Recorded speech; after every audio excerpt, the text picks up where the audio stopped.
Hey, how's it going? My name's Will. I don't work at a used record store. I don't own an iguana, although I'm sure they make great pets. I don't have dreadlocks or play the acoustic guitar. I can remember quite well, thank you, and no, I don't constantly have the munchies. When 420 comes around, I've still got 40 minutes of work left. I've never hit a girl on a bike with my car or shot my friend with a shotgun. I've never had to apologize for letting a girl I was watching drown in a pool while I was getting high because, duh, I wouldn't be getting high if I was around children. I'm a regular guy who works regular jobs, just like the majority of all Americans who use marijuana occasionally and responsibly. My name is Will, and I'm normal.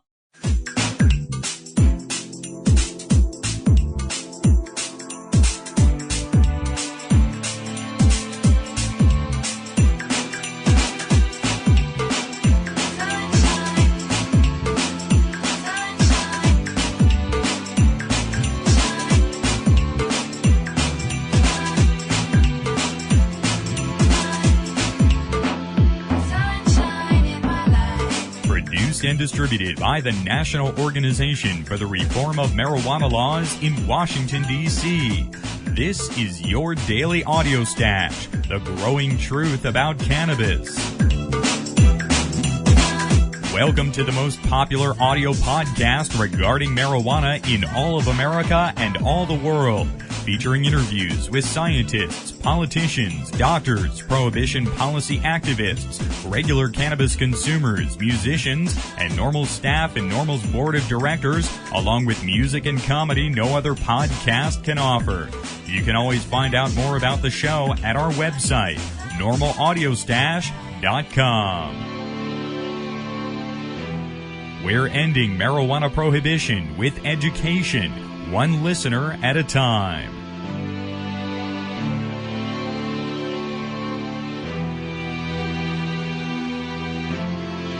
Welcome back to the Audio Stash today. It is Monday, June 25th. I'm your host, Chris Goldstein. Take a moment to join us at NORML right now to end marijuana prohibition in America. We can do it. Just visit NORML.org to get involved today. We've got a lot to cover here in the Audio Stash today. The Supreme Court issued their ruling in the Bong Hits for Jesus case, ruling for the school district 5-4. We're going to speak with Chris Crane from Students for Sensible Drug Policy about why that really means that high school students should be more empowered to speak about prohibition and drug policy in general within their school environments. Again, Chris Crane will be here on the program today. Also, we'll speak with Alan St. Pierre, NORML's executive director, about the Bong Hits for Jesus ruling that was issued today. We have links to read the full opinions on this on our website at NORMLAudiostash.com. We'll also speak with Alan about his travels to London last week. And in the Audio Stash later this week, speaking of European travels, we're going to speak with NORML Advisory Board member and PBS travel host and really top podcaster, Rick Steves. Rick is a great friend of the NORML Foundation. We interviewed him here last year. He'll be at the NORML conference in October of this year, delivering one of the keynote speeches. And Rick offered a wonderful interview with us last week. We'll air that here on NORML's Daily Audio Stash this week. Rick Steves, of course, a fierce advocate of ending marijuana prohibition here in this country.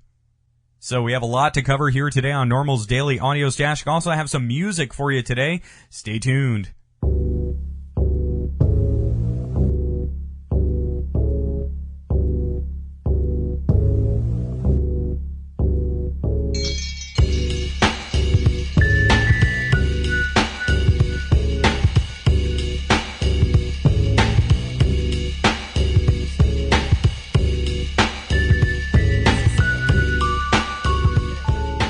First up on the Audio Stash today, we're going to cover a variety of topics here with NORML's Executive Director, Alan St. Pierre.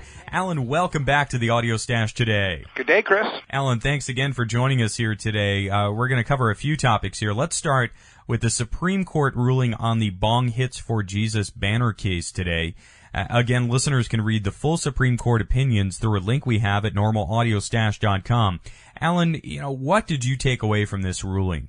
In some respects, it's not too big of a surprise. I think a lot of us who had looked at it thought it might, the Supreme Court might rule in favor of the state and the school district simply because the event was a sanctioned school event and the principal in her capacity thought that the sign was disruptive and therefore could take it down and ultimately suspend the student.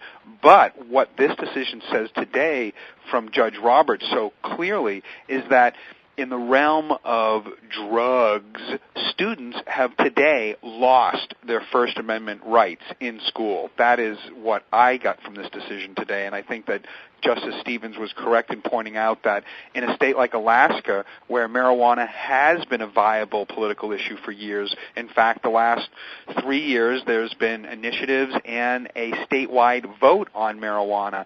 And so if you're a student today, 16, 17, 18 years old, and considering that the DARE program is in half of the public schools in the United States, that students are the target of the largest propaganda campaign in human history called the Partnership for Drug-Free America, students are to be targeted 30 to 40 times a week for an impression from the government, essentially telling them something bad or negative about drugs in general. Of course, what we're speaking about here are controlled substances in Schedule 1.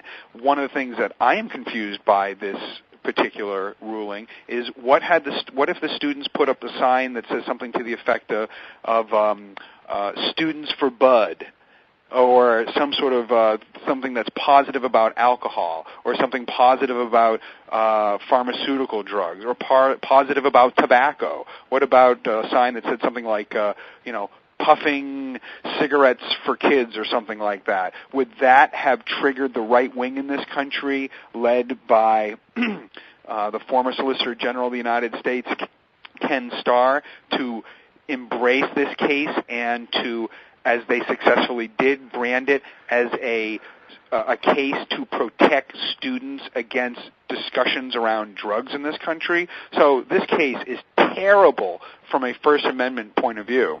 And also, Alan, there was quite a broad range of legal precedent cited here and constitutional discussion happening all around with the justices. It certainly wasn't a landslide ruling. In fact, it was split 5-4, and it seemed to me even some of the justices voting for the majority did seem a little bit uncomfortable with this case. Well, I think rightly so, because if this were a case about almost anything else other than drugs, and I want to stress how politicized, how uber socialized the government has made the issue of drugs. And when we say that, well, what are we really talking about? We live in a country where there are 400,000 pharmaceuticals available today. We live in a country where there are hundreds of varieties of alcohol in the form of wine, beer, and distilled spirits. We live in a country where there are dozens of different ways you can deliver tobacco products into your body. And it's acknowledged that under most circumstances, when these products, all of which are abused, that society and individuals have great concern.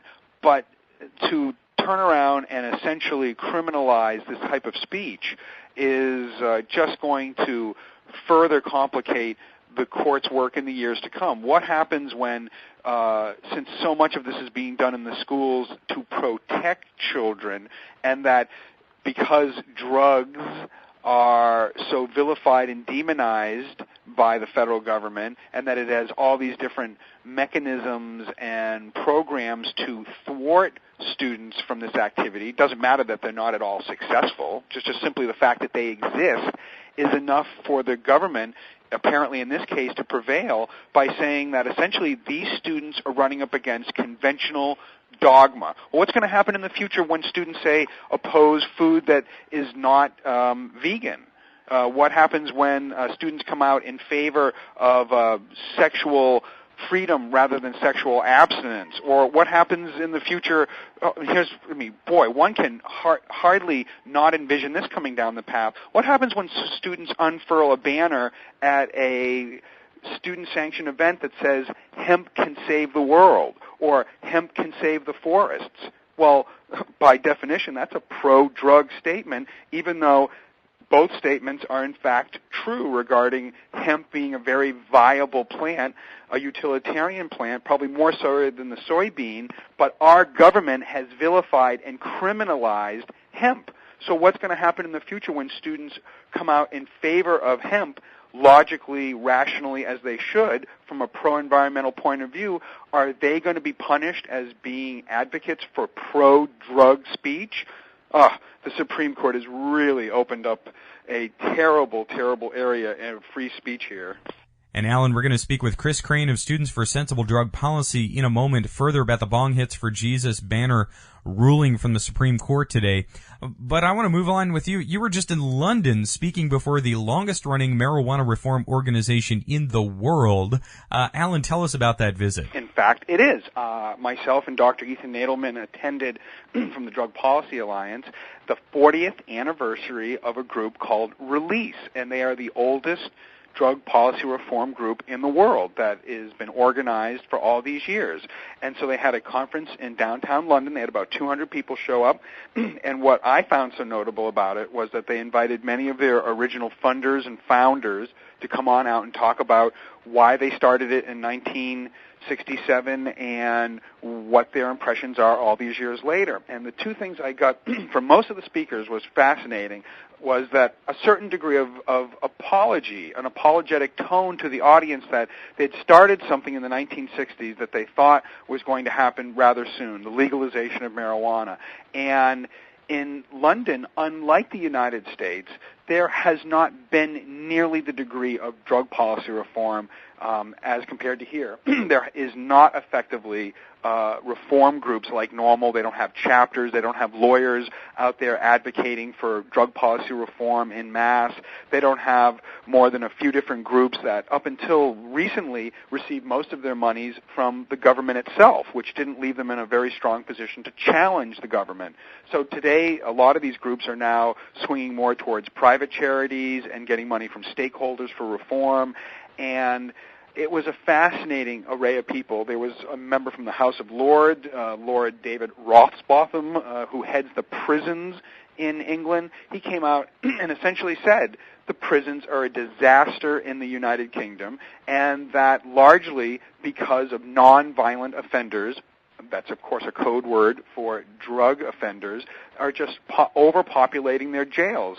And that pragmatically speaking, even if he himself is not in favor of people using drugs and is morally opposed to it, it didn't take long for him to observe that you could really improve prisons and rehabilitation if you took people out of prison who should never be there, namely people who use marijuana.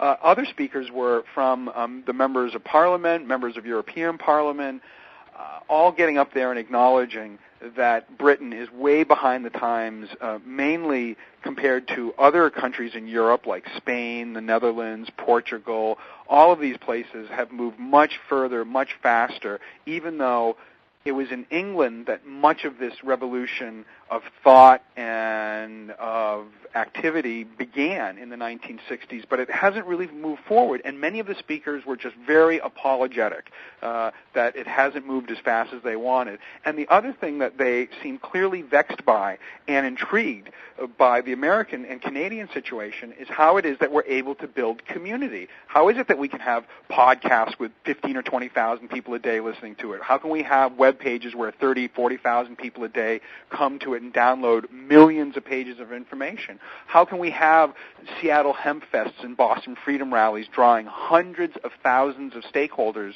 to come out to a local common and protest?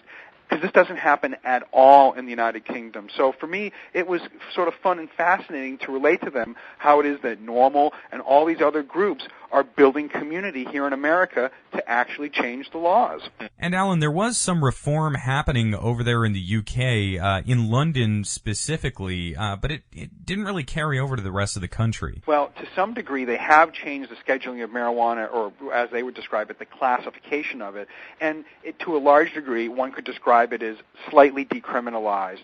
but the penalties are still quite enhanced for anybody who gets caught possessing a little bit more than an ounce, for anybody who would try to grow a small amount, even if it's for their own use and not for resale. And medical marijuana is almost off the chart there as compared to the United States. That was another area that they were just marveled that the United States now, 1/3 more or less of our population in this country lives in a state or municipality where medical marijuana exists. Certainly when New York State comes online either this year or next year, that will clearly put 1/3 of the country's population in a medical marijuana state. So they were very keen on trying to understand how to cobble together the coalitions needed just to move medical marijuana forward. And Alan, you mentioned New York there, so let me also have you weigh in on all the activity happening in New England. We saw Rhode Island's governor veto medical marijuana, and then the legislature in Rhode Island overturned the governor's veto, making their medical marijuana program permanent. That is now law. Then in Connecticut, we saw Governor Jody Rell veto medical marijuana there. That does have the possibility of being overturned in the legislature there. In New York, we've got Governor Spitzer expressing support for medical access. Of course, earlier this year, New Mexico's governor and presidential candidate Bill Richardson fought very hard for medical marijuana access in his state. So, Alan, what is it here? We see governors on both sides of this issue. How do they end up like Governor Rell in Connecticut, almost inexplicably going against their state's interest there and definitely towing the federal line? I think Governor Richardson was absolutely correct in observing for years the attempts to pass medical marijuana in his state. By the time a bill finally appeared on his desk, it surely would satisfy all constituents that it was a program that was limited in scope, that there wasn't going to be the possibility of redirect sales or anything like that, and that in the end it was politically pragmatic. It made perfect sense from a moral point of view. So it is confusing to see how these governors, particularly in New England, want to carry the federal government's water on this. I mean, surely they must have been informed at this point that in their states, their constituents do not support the federal prohibition against medical marijuana. They saw it in their local papers. They heard it on their local radio talk shows. I mean, this was clear as can be. So why would these governors violate Tip O'Neill's maxim that all politics are local? And again, I think it speaks to the uber politicalization of this topic that, governors and others who would otherwise follow their political compass correctly regarding their constituents' wants, in this case, bizarrely defer to the federal government coming in there and declaring things like, well, you can't do this, or, federal law will overrule you, when other states, since the federal government has been claiming that for the last decade, have already moved forward with that. The fact that while Governor Rell was thinking, gee, should I sign this bill or not, thousands of people per day were buying medical marijuana in California right over the counter, specific and unique only to California. And that other states, like even in New England, Maine and Vermont, are good examples of states that had medical marijuana laws on the books with little or no problems whatsoever. And so it is disgusting on a personal level to see governors defer to this bureaucracy here in Washington, D.C., known as the ONDCP, when they have no logical or politically sane reason to do so. And it really comes down to broader political interests there on their part. These people sort of being put in their place by the federal officials, I guess. Well, one imagines, are they looking to the future for a plum on their thumb? Do they want to become, some sort of technocrat or ambassador that will be appointed, and that they fear that they will lose that opportunity if they do something genuinely compassionate and pragmatic in carving out these, what I describe as very, very tepid medical marijuana bills? And just to be clear here, when we say the ONDCP and DEA and federal officials put pressure on state governors to toe that federal prohibition line, NORML has worked to uncover those communications through FOIAs and the like to show that the federal government attempts to directly impact state legislation. Oh, absolutely. No, there's not a doubt about it. In fact, we've just started to put together the FOIA documents for Rhode Island. For Connecticut. We'd like to find out more about, how many times the federal government lobbied, how many people did they send up to Connecticut, what kind of experts they dispatch up there, and we want to see their information, and we want to make it publicly available to the citizens in Connecticut and to reformers around the country so that they understand just how pervasive the politics of this are from the federal government. And filing those FOIAs, or Freedom of Information Act requests, and getting the information, this is another way NORML is advocating for American marijuana consumers and everyone interested in prohibition reform. Well, it certainly is one of the important things that we do that certainly nobody in the media is doing, and that's a shame on them. But even within the 30 groups that are involved with drug policy reform today, we all have the ability and right to ask our government what they're doing in our name and with our dollars, and FOIA, Freedom of Information Acts, are something we all can do as citizens. Well, Alan, this has been a great discussion today. Thank you for joining us here to talk about London, New England, and also the Bong Hits for Jesus banner case. Have a very good day there in Washington, D.C. My pleasure. Thanks, Chris. Thank you again, Alan. Alan St. Pierre is the Executive Director of NORML in Washington, D.C. From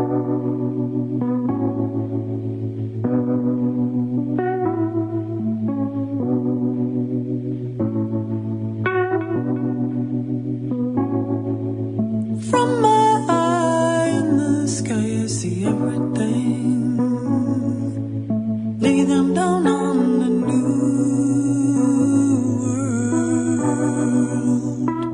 Also joining us today to cover the Supreme Court ruling against student Joseph Frederick of Alaska in the Bong Hits for Jesus banner case is Chris Crane. Chris is the Director of Students for Sensible Drug Policy in Washington. We spoke with Chris as he and a group of concerned students spoke out on the steps of the Supreme Court as arguments were being heard in this case a few months ago. Chris, welcome back here to the Audio Stash today. Thanks for having me back. Chris, it's always great to have you here on the program. Again, listeners can read the full opinions the Supreme Court has posted online at Cornell University's Law School website. We have links to it at normalaudiostash.com.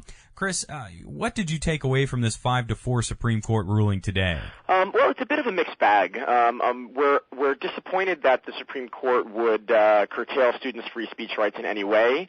That said, they actually agreed essentially with the position that SSDP put forth in our amicus brief in this case, which is that students need to have a protected right to discuss issues of drug policy in public schools. And the Supreme Court justices in their opinions were pretty clear that they're basically limiting free speech, or essentially giving principals the right to punish students for free speech that expressly promotes drug use. And they went so far as to say that principals would not have the right to punish students for talking about marijuana legalization or the need to end the war on drugs. So in that respect, we're quite pleased with the decision, although we wish it would have been, we wish they would have just simply upheld the Ninth Court decision outright. And Chris, do you think some students might get the wrong message here and perhaps think that their speech on the issue of prohibition reform is restricted? Well, there's always a fear when when the Supreme Court rules on a complicated case like this, and this is quite a complicated decision if you look at just the number of concurring and dissenting opinions that were offered.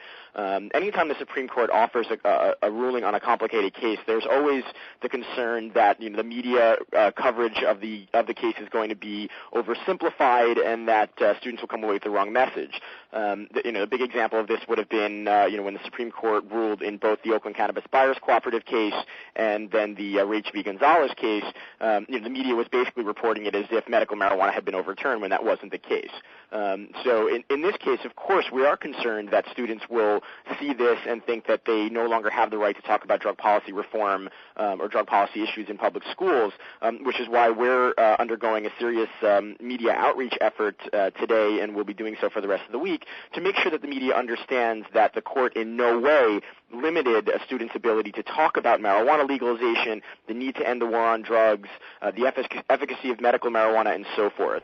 And Chris, what does SSDP recommend students do to effectively address these issues and discuss ending prohibition within their school environments? Well, I think when you're talking about, if you're talking about the subject of drug policy reform or marijuana law reform, I don't think students need to change their approach to this in any way. In fact, the court, in their ruling today, essentially protected their rights to discuss drug policy reform or marijuana law reform. So if anything, I think students should feel emboldened to write research papers or give presentations or bring up for debate the very serious issues of drug policy reform, marijuana law reform, or even challenging schools, the effectiveness of schools' anti-drug policy or student drug testing policies. So more than anything, high school students, especially those who feel strongly about prohibition reform, can really speak out even more and express themselves even further about these issues today. I think they absolutely should, and the Supreme Court upheld their right to do so.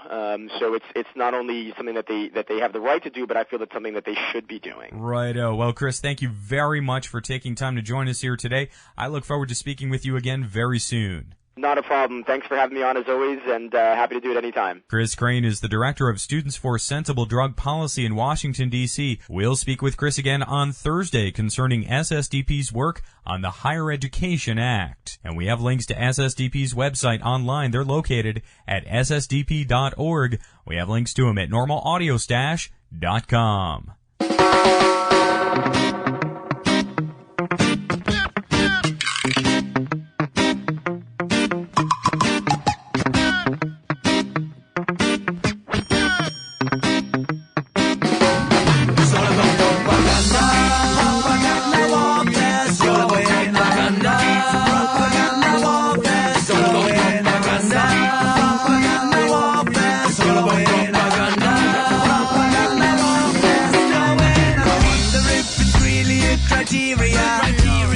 Something is always on the media. Then is it good and true, or maybe is it not? So we should not take the news all too serious, cause they're teaching us. Don't you think the news are just my people who are leading us? Showing us what they want and we consume it, but we need to stop. Independent media needs to be there, so let's speed it up. We're definitely losing propaganda war and vegan propaganda. Propaganda warfare, so away propaganda. Propaganda warfare, so away propaganda. Propaganda warfare, so away propaganda. Propaganda warfare, going on. Say what you know about the world, what you know about life, what you know about the news that the media hype. Say what you know about the cultures in Africa. What do you know about my people smoking sensibilia? What do you know about the war going on in the East? What do you know about the system with the peace of the peace? Say what you know about the source where your message is from. Propaganda warfare is going on. Propaganda warfare is going on. Propaganda warfare is going on. Propaganda warfare is going on. Propaganda warfare is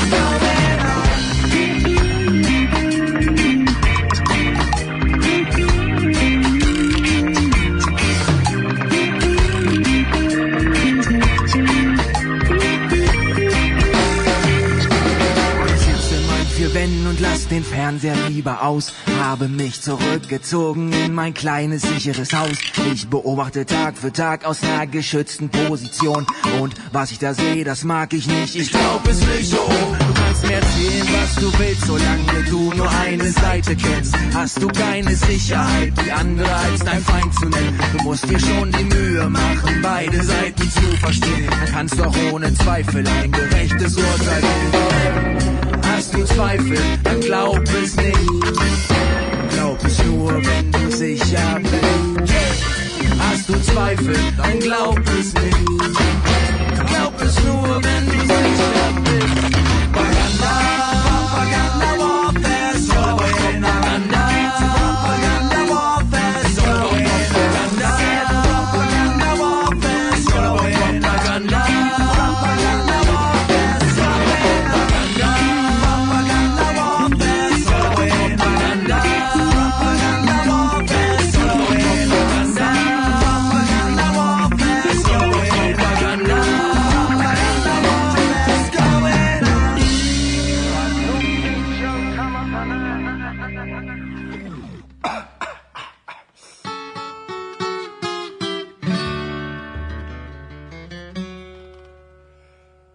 Well, some people say I'm smoking too much dope.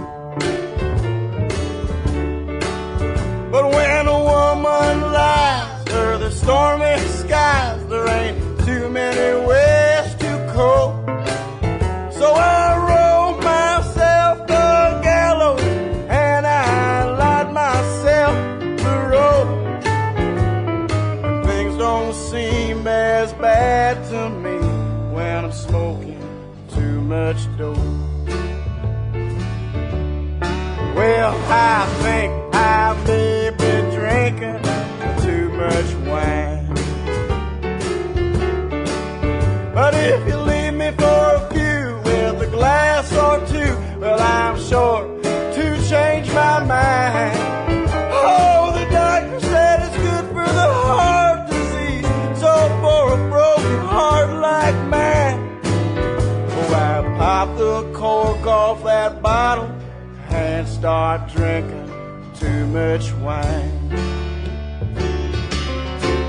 Well, the mass ain't nothing but a well-deserved break from your everyday troubled lives. Now who wouldn't mind the break now and again when it's so much work just not to get by? I think I've been drinking too much whiskey.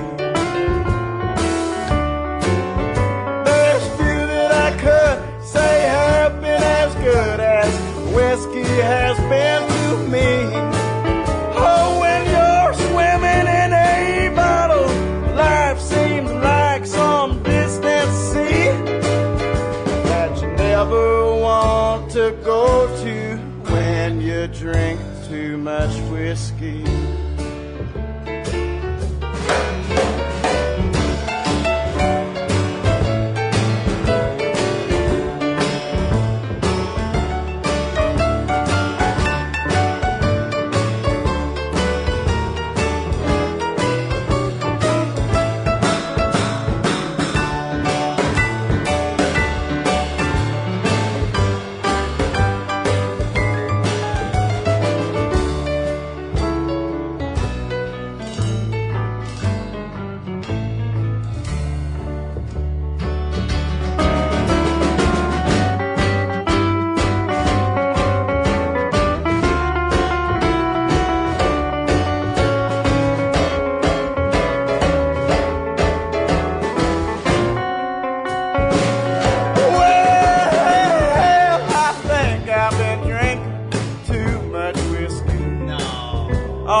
Whiskey has been to me. Oh, when you're swimming in a bottle, life seems like some distant sea that you never want to go to when you drink too much whiskey.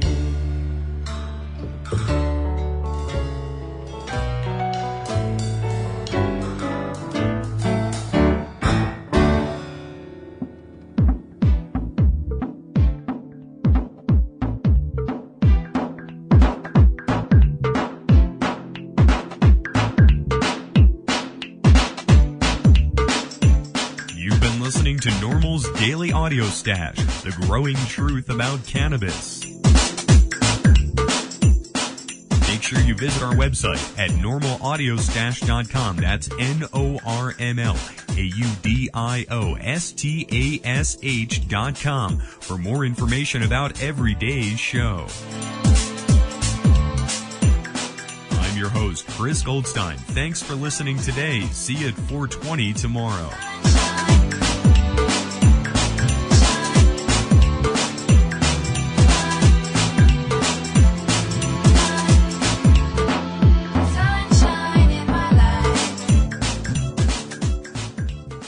The podcasting technology of NORML is made possible by Red Aphid Interactive Media. More information at redaphid.com.